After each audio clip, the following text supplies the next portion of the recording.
반갑습니다. 저는 고신대학교 신학과 우병훈 교수입니다. 오늘 저는 여러분들과 함께 성경신학 스터디 바이블에 대해서 좀 나누고자 합니다.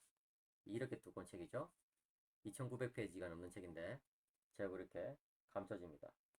제 얼굴이 작은 건지 이 책이 두꺼운 건지 알기가 힘들죠. 예. 이 책은 여기 보이는 이분 D.A. 칼슨이라는 신약 교수님이신데요. 이분이 책임 편집한 스터디 바이블이 되겠습니다. 국내에서 복 있는 사람 출판사에서 2021년에 번역해가지고 출간한 너무나 좋은 스터디 바이블입니다. 이 스터디 바이블은 제가 이런 별명을 붙여봤어요. 쌉 가능 스터디 바이블이다. 예, 여러분 이 쌉 가능이란 말 들어보셨습니까? 청소년들이 많이 쓰는 단어인데요. 이 모든 것이 가능하다 이런 뜻입니다. 이 스터디 바이블만 있으면 정말 여러 가지 성경 연구, 설교 준비, 개인 묵상 뭐 여러 가지가 다 가능하기 때문에 저는 이 스터디 바이블을 쌉 가능 스터디 바이블이라고 이렇게 이름을 붙여보았습니다. 영어로 All Possible Study Bible인 것이죠. 이 스터디 바이블의 5가지 특징을 제가 여러분들에게 소개하고자 합니다. 아까 그 표지에는 하얀색이었는데 지금 여기는 붉은색인데 이 하얀색 커버를 벗겨내면 이렇게 붉은색이 나옵니다. 굉장히 예, 표지가 자극적인데 어쨌든 너무나 좋은 스터디 바이블입니다. 그 특징을 하나씩 소개해 드리고자 합니다. 첫 번째로 이 스터디 바이블은요. 성경의 숲을 보게 합니다. 이 책은 성경 전체의 맥락이 어떻게 흘러가는지를 너무나 잘 보여주고 있습니다. 예를 들어서 구약 같으면 모세오경 개론, 역사서 개론, 시가서와 지혜서 개론, 또 예언서 개론 이렇게 어, 성경의 큰 묶음들을 이제 모아가지고 개론들을 제시하고 있습니다. 그래서 그것을 먼저 읽으면 성경 전체의 흐름이 어떻게 되는구나. 성경의 숲을 볼 수 있는 그런 이제 기회를 갖게 되는 것이죠. 또 신약 같으면 복음서와 사도행전 개론, 또 서신서와 요한계시록 개론 이렇게 해가지고 이 신약의 흐름이 어떻게 되는지를 또 한눈에 알 수 있도록 해줍니다. 각 권별로 제시된 개론도 매우 훌륭한데요. 각 권별로 예를 들어서 창세기 같으면 이 창세기의 목적, 배경, 저자, 또 구조, 핵심 메시지, 그리고 이 개요가 제시되고 있습니다. 특별히 여러분, 성경을 우리가 이해할 때에 정말 중요한 것이 전체의 그 흐름을 보는 것이에요. 숲을 보는 것이죠. 그죠? 예. 그런데 이 성경신학 스터디 바이블은 성경 전체의 숲을 보여주는 그런 놀라운 장점이 있습니다. 저는 이 스터디 바이블을 매일 읽으면서 야, 성경 연구가 정말 재밌구나 하는 것을 다시금 느끼게 되었습니다. 여러분들도 그런 재미를 한번 느껴보시면 좋겠어요. 그 다음에 둘째로 이 성경신학 스터디 바이블은 말 그대로 성경신학적 흐름 속에서 성경을 입체적으로 읽을 수 있도록 도와줍니다. 여러분 성경신학이란 무엇일까요? 아까 제가 사진으로 보여드렸던 그 디에 칼슨이라는 이분이 쓴 조직신학과 성서신학이라는 글이 있습니다. 네, RBP 성경신학사전에서 나오는 글인데요. 그 글을 중심으로 제가 성경신학의 정의를 한번 3가지로 내려보았습니다.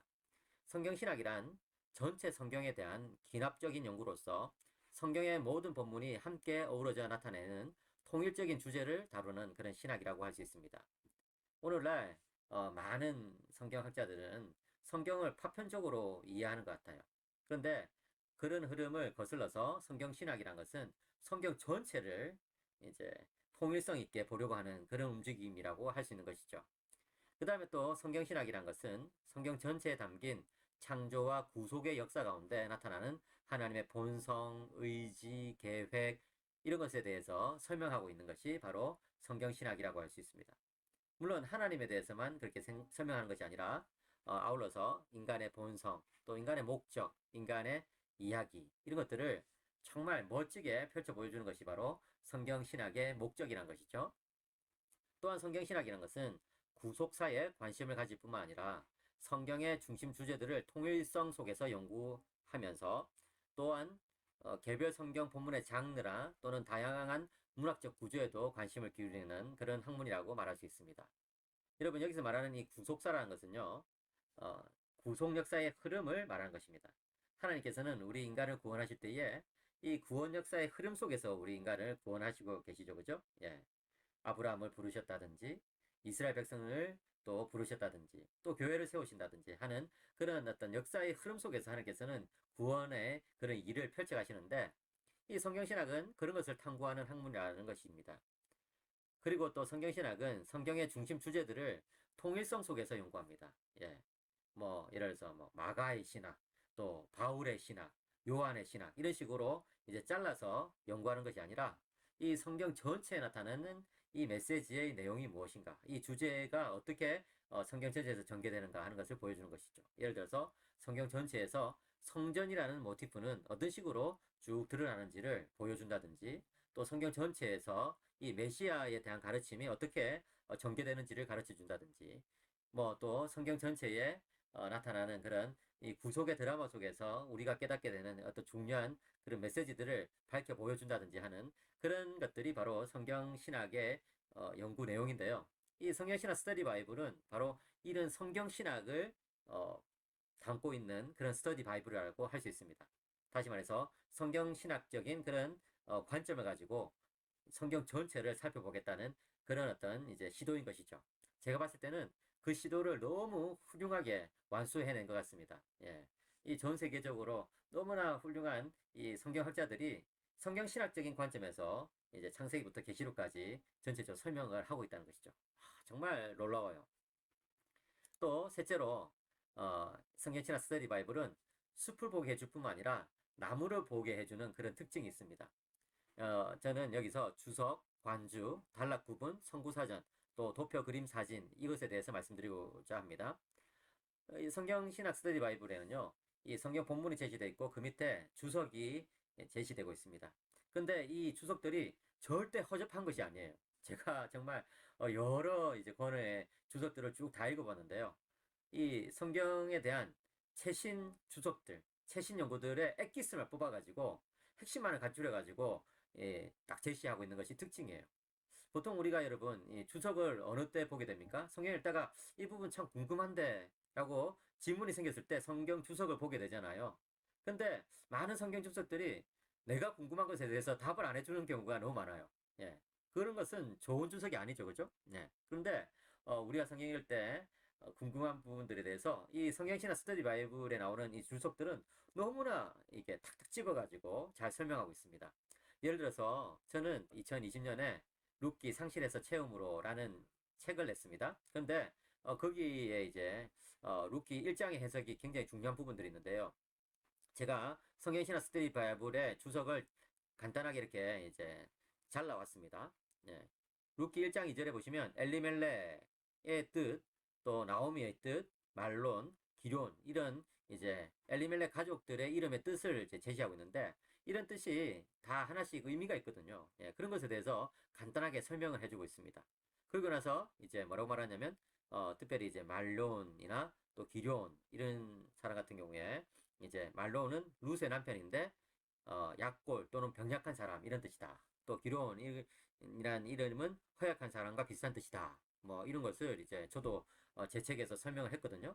근데 두 이름 모두 그들의 어떤 불길한 운명을 예고한다. 이런 내용들을 간략하게 실어주는 것이죠. 네. 이런 것들이 이제 성경을 읽는 데 있어서 도움이 되는 것입니다. 또 1장 3절, 룻기 1장 3절의 주소를 보시면 엘리멜렉의 갑작스러운 죽음은 나오미를 키워야 할 두 아들이 있는 과부 신세로 전락시킨다. 룻기는 이 비극에 대해 어떤 설명도 하지 않는다. 예, 여기서 말한 이 비극이란 것은 엘리멜렉의 죽음을 말한 것이죠. 그런데 여기에 덧붙이기를 이스라엘의 도덕성은 사사시대에 쇠퇴했기 때문에 엘리멜렉의 죽음은 죄에 대한 형벌이라고 생각할 수 있다. 예, 이게 이제 룻기를 이해하는 데 있어서 굉장히 중요한 포인트가 되거든요.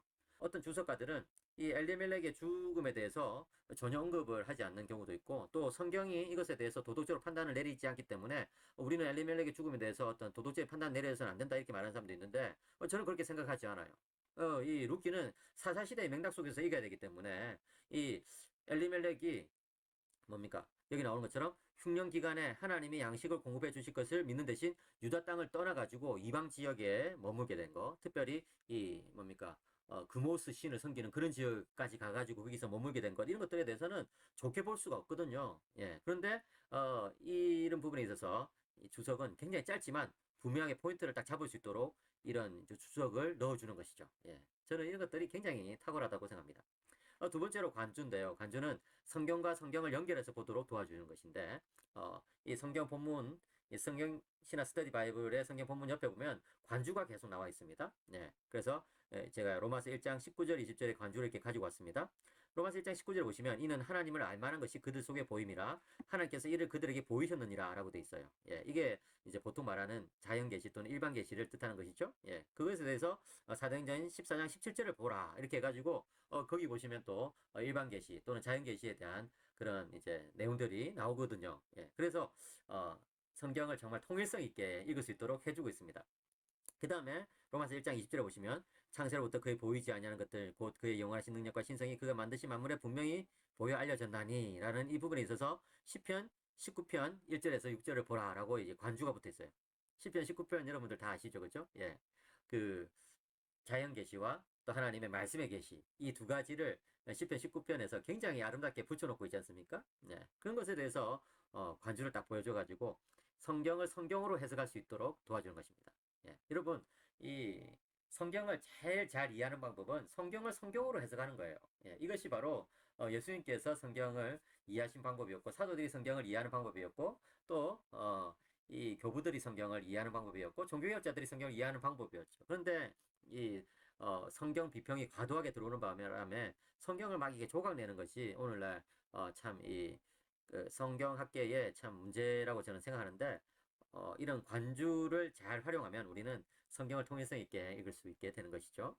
그 다음에 또 성경신학 스터디 바이블은 단락 구분을 굉장히 잘 해놨습니다. 그래서 어디에서 끊어 읽어야 되는지를 잘 보여줘가지고 성경 각 단락의 중심 주제를 파악하는 데 도움을 주는 것이죠. 여러분, 이 아타나시오스라는 사람은요, 성경을 이해하는 데 있어서 어디서 이렇게 끊어 있느냐, 이것이 굉장히 중요하다고 말한 바가 있습니다. 그것에 대해서 아타나시오스는 스코포스라는 말을 붙였는데요. 이 스코포스라는 것이 이제 목적, 그 다음에 어떤 관점, 여러 가지 의미가 있는데, 성경을 이해하는 데 있어서 중요한 그런 어떤 키워드가 되는 것입니다. 그런데 이 스코포스를 올바르게 잡기 위해서는 어디서부터 어떤 곳까지 단락을 끊어 읽어야 되는지가 굉장히 중요한데 이 성경신학 스터디 바이블은 그런 것을 굉장히 잘 이제 끊어놨던 것을 우리는 볼 수가 있는 것이죠. 예, 그렇게 해가지고 성경의 중심 주제들을 단락별로 쭉 이제 이어가면서 이해하는데 큰 유익이 이제 있도록 해주는 것입니다. 그 다음에 또 성구사전인데요. 이 책의 제일 마지막 부분에 보시면 성구사전이 나옵니다. 이 성구사전은 한 단어의 의미가 성경 전체에 걸쳐서 어떻게 다양하게 사용되는지를 보여주는데 핵심을 딱 뽑아가지고 보여줍니다.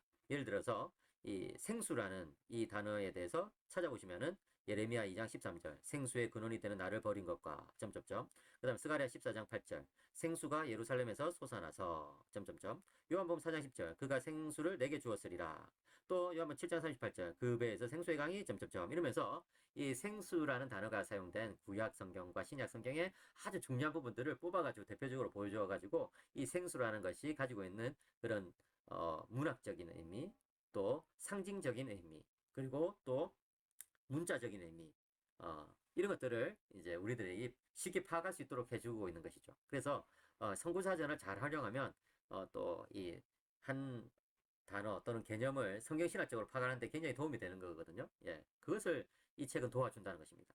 그 다음에 그 외에 도표나 그림이나 사진들도요. 이 성경에 아주 필수적인 것들을 이렇게 담아놓은 것을 볼 수 있습니다. 그냥 뭐 아무 그림이나 갖다 붙여놓은 것이 아니고 굉장히 참 신경을 많이 써가지고 이런 도표, 그림, 사진 하나하나를 그렇게 구성한 것을 볼 수 있는데 예를 들어서 이 누가복음 22장에 대한 이제 그 그림과 도표를 보십시오. 예, 이 고난주간이 어떻게 진행되는지에 대해서 이제 보여주고 있는데요.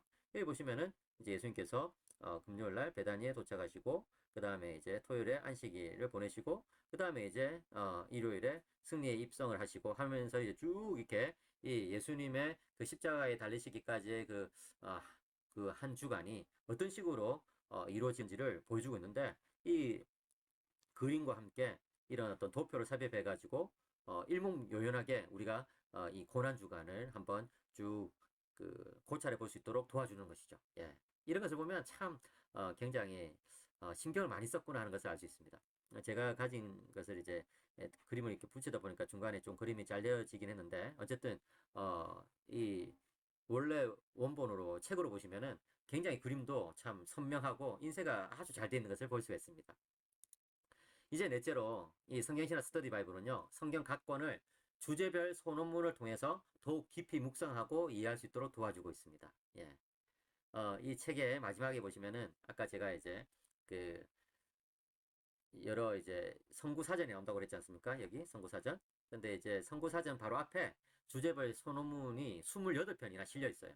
예. 그래서 그 주제별 소논문을 하나씩 하나씩 읽으면 와, 성경 이해하는데 굉장히 큰 도움을 받을 수가 있습니다. 예를 들어서 저는 요즘 히브리서를 연구하고 있는데요. 히브리서를 읽는다면은 히브리서 성경 본문을 또 열심히 읽어야 되겠죠. 또 그것과 관련된 관주를 통해 가지고 다른 본문과 연결시켜서 읽어야 되겠죠. 그리고 또 그 밑에 나오는 주석의 도움을 받을 수 있겠죠. 그리고 또 히브리서 개요에 대한 그런 도움을 받을 수 있겠죠. 근데 그와 함께 이 책의 마지막에 실려 있는 소논문 28편 가운데 언약에 대한 논문, 또 율법에 대한 논문, 성전, 제사장, 제사, 아들됨, 또 선지자들과 예언 등에 대한 이 논문들이 이렇게 있다는 것이죠. 그래, 그런 것들을 찾아서 읽으면 히브리서를 이해하는데 굉장히 큰 도움을 받게 됩니다. 예.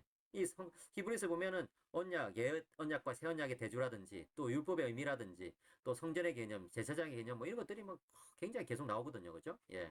물론 히브리서는 이 성전 자체보다는 이제 이 성막의 개념으로 많이 이제 우리는 설명하고 있는데 아무튼 이런 것들을 우리는 통해 가지고 성경 각 권을 이해하는데 더 큰 도움을 받을 수 있다는 것입니다. 그래서 이 주제별 소논문도 매우 유용하다는 것을 말씀드리고 싶고요. 이제 마지막 5번째로 이 성경신학 스터디 바이블은 개인 묵상과 성경 공부 준비, 설교 등등에 다 도움이 되는 거예요. 예. 이것이 책의 아주 큰 특징이라고 저는 생각하는데 정말 여러분 이 좋은 책은요. 그 책을 읽는 독자들이 자기가 원하는 그런 바가지를 가지고 와가지고 자기가 원하는 만큼 물을 떠서 마실 수 있도록 그렇게 해주는 것이 좋은 책이라고 할 수 있거든요. 예, 아주 그 맑고 깨끗한 그런 어떤 그 우물이나 또는 이제 샘물처럼 말이죠. 그런데 이 성경신학 스터디 바이블이 그런 것입니다. 예, 다양한 독자들이 모두 각자의 필요와 요구에 따라서 이 책을 활용할 수 있도록 그렇게 도와주는 거예요. 그래서 저는 이 책이 너무 좋습니다. 그래서 저는 이 책을 주변 분들에게 많이 소개하고 있고 또 학생들에게 많이 소개를 하였습니다. 그래서 저는 이 성경신학 스터디 바이블을 쌉 가는 스터디 바이블이라고 이름을 붙인 것입니다. 이것만 있으면 정말 모든 것이 가능하겠다 이런 생각이 드는 것이거든요. 정말 저는 이 정도의 깊이를 가진 스터디 바이블이 다시 나오기는 힘들지 않을까 하는 생각이 듭니다. 저는 이때까지 여러 종류의 스터디 바이블을 이제 읽었습니다. 뭐 제가 가지고 있는 것도 뭐 여러 권이 있거든요. 영어로도 가지고 있고 또 우리말 번역으로도 가지고 있고. 그런데 이 성경신학 스터디 바이블만큼 저희 손길을 계속해서 끄는 그런 스터디 바이블은 없는 것 같아요. 제가 요즘 성경을 연구하면서 성경신학 스터디 바이블을 자주 펼쳐보게 되거든요. 그래서 야 너무 유용하다. 예. 이 성경신학 스터디 바이블은 이렇게 책으로 나와 있을 뿐만 아니라 또 그 리디북스 같은 곳에서 활용할 수 있습니다. 전자책으로도. 예. 그래서 여러분들이 다양한 용도로 이 책을 활용하시면 성경을 이해하는데 너무나 큰 도움을 받으실 수 있을 것입니다. 그래서 저는 이 성경신학 스터디 바이블을 스터디 바이블계의 고전이다 이렇게 부르고 싶어요. 그래서 여러분들이 이 가정마다 또 개인마다 이런 책을 하나씩은 소장하고 계시면은 성경을 보다 더 즐겁고 또 풍성하게 누리고 또 이해하고 연구하고 묵상하는데 큰 도움이 될 것입니다. 특별히 저는 신학도들에게 이 성경신학 스터디 바이블을 꼭 소장하라고 말씀드리고 싶어요. 여러분들이 방학 같은데 이 성경신학 스터디 바이블을 이렇게 만져보고 저렇게 만져보고 하면서 한번 깊이 이 말씀의 세계에 한번 빠져보세요. 그러면 야 정말 하나님의 말씀의 그 풍성함이 이토록 놀라운 것이구나 하는 것을 깨닫게 되실 것입니다. 또 설교자들에게도 마찬가지. 설교의 기본적인 어떤 이제 구조를 잡고 또 핵심 메시지를 뽑아내는 데 있어서 두꺼운 주석 읽는 것도 도움이 되겠지만 성경신학 스터디 바이블을 통해 가지고 먼저 이제 전체 본문을 관찰하면 설교 준비에 아주 큰 도움이 되실 거라고 저는 생각합니다. 저도 역시 이 설교 준비에 있어서 성경신학 스터디 바이블의 도움을 많이 받고 있습니다. 예. 여러분 어떠신가요? 성경신학 스터디 바이블 꼭 한번 여러분들이 읽고 그 유익을 누려보시기를 권면합니다. 감사합니다.